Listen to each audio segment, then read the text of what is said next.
With 1,400 UN staff members and almost 50,000 overall participants, Rio Plus 20 is the biggest United Nations conference in history. This mass migration to Rio means thousands of hours in planes, taxis, trains, and buses, all of which contribute to climate change. Aware of this fact, the UN has a plan to make sure that this conference stays true to its mission and goes green. I think you have to walk the talk. We come to a conference on sustainable development, and every year we go to climate change conferences or parties, and you want to show that you're doing your bit.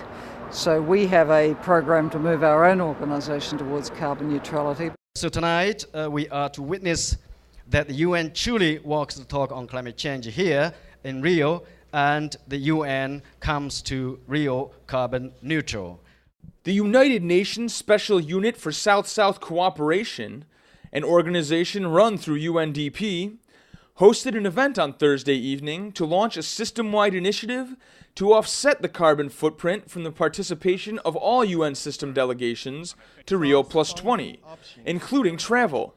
Run by the unit's South-South Global Assets and Technology Exchange, or SSGate, this plan will neutralize the roughly 3,600 tons of carbon emissions stemming from UN participation in this conference. This endeavor is unique because it proves that old saying, when there is a will, there is a way.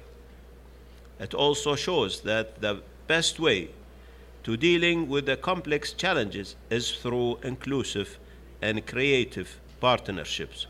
The UN aims to offset its carbon emissions through a program in Zambia, which will provide cleaner fuel sources for cook stoves. Today, many Zambians, especially in rural areas, rely on coal for their cooking, resulting in environmental degradation and serious health risks.